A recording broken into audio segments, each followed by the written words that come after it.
प्रिय विद्यार्थियों, कबीर के अगले पद के साथ हम एक बार फिर उपस्थित हैं राजकीय महाविद्यालय चितलवाना के यूट्यूब चैनल पर। आप इस यूट्यूब चैनल को सब्सक्राइब कर लें और बेल आइकन का बटन भी दबा लें, ताकि जब भी कोई नया टॉपिक या कोई नया पद, कोई नई व्याख्या हम लेकर आएंगे तो आपको उसका नोटिफिकेशन मिलेगा। और ऐसा कोई विद्यार्थी आपके ध्यान में हो जो व्हाट्सएप ग्रुप में नहीं जुड़ पाया हो, हालांकि सभी विद्यार्थियों को जोड़ने का प्रयास किया गया है, लेकिन कई विद्यार्थियों के पास पहले व्हाट्सएप नंबर नहीं था, तो अब उनके पास हो। अगर आपको ऐसा कोई विद्यार्थी ध्यान में हो तो उसके नंबर मुझे भेजें। पद शैली के बारे में और भाषा के बारे में हम चर्चा पहले कर चुके हैं। मन रे जागत रहिए भाई, ऐसे पदों को हमारे यहाँ पहले चेतावनी भजन भी कहा जाता था।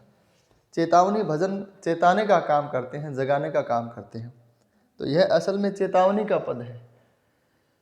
चेतावनी हम उसे देते हैं जो लापरवाह होता है, और लापरवाही किसी भी काम में, उसके परिणाम में एक प्रकार से हम कह सकते हैं कि व्यवधान उत्पन्न करती है किसी भी कार्य में।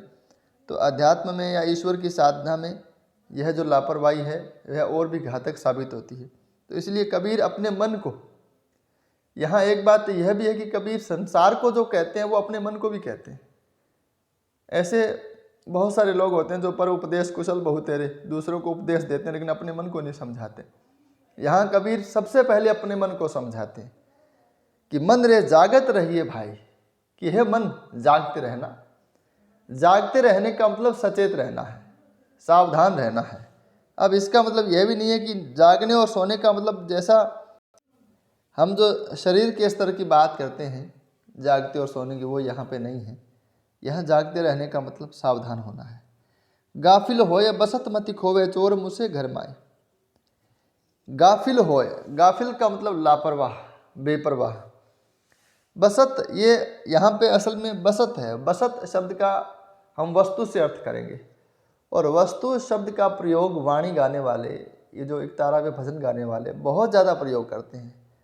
मैं उनसे जब कई बार पूछता हूँ कि परमात्मा क्या है, आत्मा क्या है, तो जब वो कुछ नहीं कह पाते तब वो एक बात ज़रूर कहते हैं कि आत्मा कोई वस्तु है और परमात्मा भी कोई वस्तु है। इस शब्द की बहुत ज़्यादा प्रयोग वो करते हैं, इस शब्द का बहुत अधिक प्रयोग वो करते हैं। तो गाफिल होए बसत मत खोवे, कि बेपरवाह होकर, लापरवाह होकर अपनी वस्तु को मत खोना। अपने, अब जैसे हम सामान्य आदमी के लिए कहें कि भौतिकता के बारे में बात करें तो कहें कि अपने धन को मत खोना, अपनी सामान को, आपका सामान, सवारी अपने सामान के खुद जिम्मेदार है, ऐसा हम पढ़े लिखे कहीं पढ़ते हैं। तो वही बात यहाँ पे है कि गाफिल होए बसत मत खोवे। अगर हम अपनी आत्मा को सही तरीके से नहीं पहचानते, हम अपने आप को सही तरीके से नहीं पहचानते, और हम यह नहीं पहचानते कि आत्मा का अंतिम लक्ष्य परमात्मा से मिलना है, यह अगर हम नहीं जानते हैं तो हम अपनी आत्मा को खो देते हैं। अपने आप को खो देना सबसे बड़ा नुकसान है।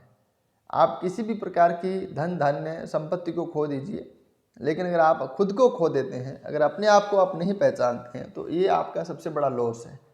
तो ये आपकी सबसे बड़ी लापरवाही है कबीर के अनुसार। इसलिए वो कहते हैं गाफिल होए बसत मत खोवे, कि लापरवाह होकर अपने आप को, अपनी आत्मा को मत खो। चोर मुसे घर माही, घर के अंदर चोर घुस आएंगे। अगर आप नींद में सो रहे हैं, अगर आप लापरवाह हैं, तो घर में आपके चोर घुसेंगे और आपका सामान उठाकर ले जाएंगे। उसी प्रकार अगर अपने आप के प्रति आप सजग नहीं हैं, अपने आप के प्रति आपकी पहचान नहीं है, आप यह नहीं समझते कि मेरी आत्मा परमात्मा का अंश है, अगर आप ऐसा नहीं समझते हैं तो फिर आप लापरवाह हैं, और आप अपने आप के प्रति सजग नहीं हैं, तो फिर आपके अंदर अनेक प्रकार के विषय, विकार, दोष भर जाते हैं। तो वो सब चोर हैं। माया है, विषय है, विकार है, भ्रम है, ये अज्ञान है, अंधकार है, ये सब चोर हैं, और ये सब आपके अंदर घुस जाएंगे क्योंकि उनको अवकाश मिलेगा। लापरवाह व्यक्ति के घर में चोर घुस सकते हैं, सजग व्यक्ति के नहीं। इसलिए जो ज्ञानी है, जो अपने आप को पहचानता है, अपनी आत्मा और परमात्मा के जो सारा संदर्भ है उसको समझता है, तो ऐसे व्यक्ति के अंदर विकार प्रवेश नहीं कर सकते। तो गाफिल होए बसत मति खोवे, चोर मुसे घर जाए। घर जाए यानी शरीर भी जाएगा। षट चक्कर की कनक कोठड़ी, बसत भाव है सोई, ताला कुंची कुल्फ के लागे, उघड़त बार न होई। पंच पहरवा सोई गए हैं, बसते जागरण लागी, जुरा मरण व्यापे कुछ नाही, गगल मंडल ले लागी। करत विचार मन ही मन उपजे, ना कहीं गया न आया, कहे कबीर संसार सब छूटा, राम रतन धन पाया। अब यहाँ कबीर कहते हैं षट चक्कर की कनक कोठड़ी, सोने की कोठड़ी, सबसे महत्वपूर्ण शरीर में क्या है? धन संपत्ति की बात तो बाहर की बात है, कनक कोठड़ी यानी सोने की कोठड़ी। इस शरीर में, इस पूरे व्यक्ति के अंदर सबसे महत्वपूर्ण और सबसे कीमती चीज क्या है? वो है षट चक्र, क्योंकि उसी की प्रक्रिया से गुजर के परमात्मा को प्राप्त पाया जा सकता है। इसलिए कबीर ने उसको कनक कोठड़ी कहा है। पूरा शरीर उनके लिए उतना महत्वपूर्ण नहीं है जितना वो षट चक्र हैं, 6 चक्र हैं, क्योंकि 6 चक्रों को पार करके ही ब्रह्म अंदर तक पहुंचा जा सकता है। तो षट चक्र की कनक कोठड़ी, 6 चक्रों की, मूलाधार चक्र, आज्ञा चक्र, सहस्रार चक्र, षट चक्र की कनक कोठड़ी बसत भाव है सोई। और उसी 6 चक्रों में कुंडलिनी मूलाधार चक्र में सोई हुई है, सुप्त भाव में है। यह हम सामान्य अवस्था में कहते हैं कि जब तक व्यक्ति अपनी आत्मा, अपने परमात्मा, इस प्रकार की चीज़ों को नहीं पहचानता, तब तक उसकी कुंडलिनी या उसका जो जीव है वो अधोमुखी रहता है, नीचे की ओर मुंह उसका रहता है। और जब जीव का मुंह नीचे की ओर है तब तक वह बुरे व्यसनों में, बुरी प्रकार की आदतों में, ऐसे नकारात्मक भावों से भरा रहता है। लेकिन जब वह परमात्मा में ध्यान लगाना शुरू करता है, समाधि लगाना शुरू करता है, तो कुंडलिनी सुप्त अवस्था से जागृत अवस्था में आती है और उसका मुख ऊपर की ओर हो जाता है। तो जो अधोगामी थी वो ऊर्ध्वगामी हो जाती है। उसके बाद में वो 6 चक्रों को पार करती हुई ब्रह्मरंध्र में पहुंचती है। और ताला कुंची कुलफ के लागे, उघड़क बार न हुई। अब ये षट चक्र की कनक कोठड़ी बसत भाव है सोई। 6 चक्रों की सोने की कोठड़ी में, यानी जो आपकी मेरु रज्जु है उसमें 6 चक्रों में जो कुंडलिनी है वो सुप्त अवस्था में है। लेकिन ताला कुंची कुलफ के लागे, कुलफ का मतलब मुझे यहाँ लगता है खांचा है। जैसे ताले में कुंची अगर सही खांचे में बैठ जाए तो फिर खुलने में समय नहीं लगता। उघड़क बार न होई यानी उघड़ने में समय नहीं लगता। ताला कुंची कुलफ के लागे, अगर ताला में कुंची सही खांचे में फिट हो जाती है तो फिर ताला खुलने में देर नहीं लगती। इसलिए आध्यात्म में, संतों में एक बात और भी चलती है कि सही शब्द का लगना, एक शब्द ऐसा लगा, शब्द को बाण लाग्यो, ऐसा वो कहते हैं। एक शब्द ऐसा लगता है कि जिससे उनको ज्ञान हो जाता है। ज़्यादा उपदेश की, ज़्यादा बड़ी बड़ी बातों की, ज़्यादा ग्रंथों की उनको जरूरत नहीं है, क्योंकि वो पढ़े लिखे लोग नहीं हैं। शास्त्रों के चक्कर में संत नहीं पढ़ते। एक शब्द का बाण ऐसा लगता है कि सब जन्म है वो सफल हो जाता है। तो वो शब्द ताले के अंदर कुंची का, चाबी का सही खांचे में फिट होना है। अगर ऐसा हो जाता है, अगर हम उस सही शब्द को पहचान लेते हैं, हम अपने आप को सही तरीके से पहचान लेते हैं, या हमें गुरु ऐसा मिल जाता है, तो फिर उस कुंडलिनी के जागृत होने में और परमात्मा से मिलने में देर नहीं लगती। पंच पहरवा सोई गए हैं, जब कुंडलिनी जागृत हो जाती है तो 5 ज्ञानेंद्रियां। एक बात यह भी है कि जैसे हमारी 5 ज्ञानेंद्रियां, हम स्पर्श करते हैं, देखते हैं, सुनते हैं, लेकिन जब हमारी कुंडलिनी जागृत हो जाती है और हम ऐसा समझते हैं कि मैं केवल एक जीवात्मा हूँ और मेरा लक्ष्य परमात्मा है, ब्रह्मरंध्र है, तो फिर हम न तो कुछ देखते हैं न कुछ सुनते हैं, यानी हमारी ज्ञानेंद्रियां होते हुए भी अस्तित्वहीन हो जाती है। ऐसा नहीं है कि आदमी की मृत्यु हो जाती है। पंच पहरवा सोई गए हैं, 5 पहरेदार यानी 5 ज्ञानेंद्रियां सो गई है। इसका मतलब यह नहीं है कि आदमी की मृत्यु हो गई। इसका मतलब यह है कि अब होते हुए भी इनका अस्तित्व नहीं है। अब आदमी सुनते हुए भी कुछ नहीं सुनता, केवल अनहद नाद को सुनता है। अब आदमी खाते हुए, स्वाद लेते हुए भी कुछ स्वाद नहीं लेता, क्योंकि वह अमृत का स्वाद लेता है, आनंद लेता है। तो यहाँ पंच पहरवा सोई गए हैं, ये कुंडलिनी के, ये जीवात्मा के और कुंडली के जागृत होने की बात की अवस्था है। और बसते जागरण लागी, जब वस्तु जगने लगी तो सब 5 पहरेदार, 5 ज्ञानेंद्रियां सो गई है। और जुरा मरण व्यापे कछु नाही, अगर आत्मा परमात्मा से एक बार मिल जाए तो ऐसा कहते हैं कि मोक्ष फिर इसी का नाम है। और मोक्ष होने के बाद में जुरा यानी जन्म होना और मरण यानी मरना, ये नहीं होता। जीवात्मा फिर इससे छूट जाती है। एक बार जिसकी परमात्मा से मिलन हो गया, वो जीवात्मा फिर जीने मरने से छूट जाती है। आवागमन को मिटाना, यही संतों का मुख्य लक्ष्य है।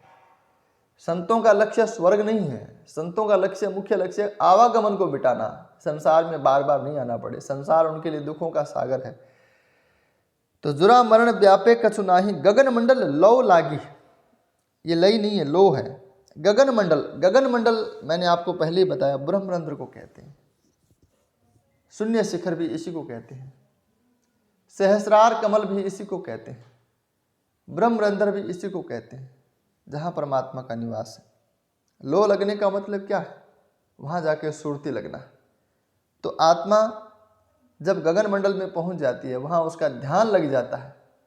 ब्रह्मरंध्र में जब उसका ध्यान पहुँच जाता है, ये ध्यान ही पहुँचाना है, कोई कुछ चीज़ उठा के वहाँ नहीं रखनी है, ऐसा कुछ नहीं। ये प्रक्रिया ऐसी है कि यहाँ कुछ उठा के वहाँ दूसरी जगह नहीं छोड़ना है, ध्यान को ही नीचे से ऊपर की ओर ले जाना होता है। तो गगन मंडल लो लगने का मतलब है कि परमात्मा के अंदर ध्यान का लगना। और जब ऐसा हो जाता है तब फिर आवागमन छूट जाता है, जन्म मरण व्यापे नहीं, फिर जन्म और मृत्यु उसको नहीं व्यापते। कहे कबीर संसार सब छूटा, राम रतन धन पाया। कबीर दास कहते हैं, अच्छा एक पंक्ति रह गई, कर्त विचार मन ही मन उपजा।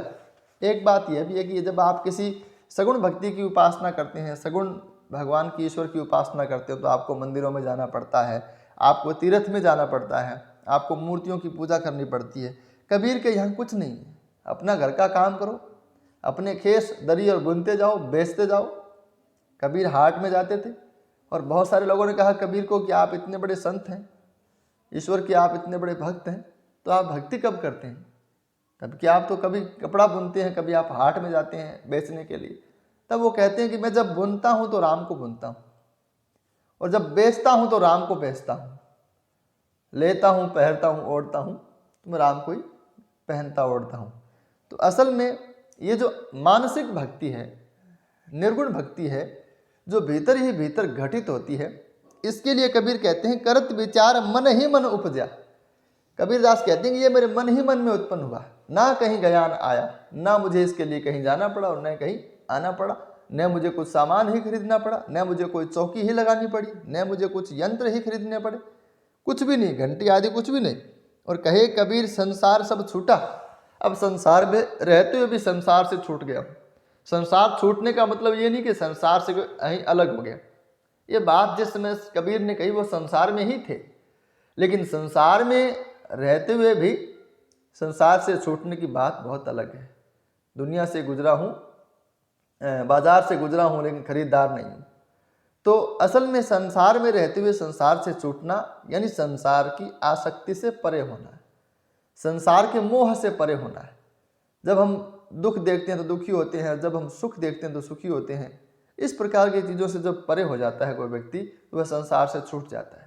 उसको किसी प्रकार के किसी मनोभाव से दुख या खुशी नहीं होती। उसकी जो लो है, उसकी जो लगन है, वो परमात्मा में ही रहती है। तो कहे कबीर संसार सब छूटा। कबीर दास कहते हैं संसार से मुझे कोई मोह नहीं रह गया है। राम रतन धन पाया, कि राम रूपी रत्न है, ऐसा धन मैंने पा लिया है। रूपक अलंकार यहाँ पे है, इसको आप विशेष में चाहें तो लिख भी सकते हैं। अब मैंने राम यहाँ फिर मैंने पहले भी कहा था, इस बात को भी आप विशेष में लिख सकते हैं कि ये राम दशरथ के पुत्र राम नहीं है, ये निर्गुण ब्रह्म राम है। तो ये बातें भी आप व्याख्या में विशेष में लिख सकते हैं। इस वीडियो में इतना ही, अगला पद अगले वीडियो में अपने पढ़ेंगे। धन्यवाद।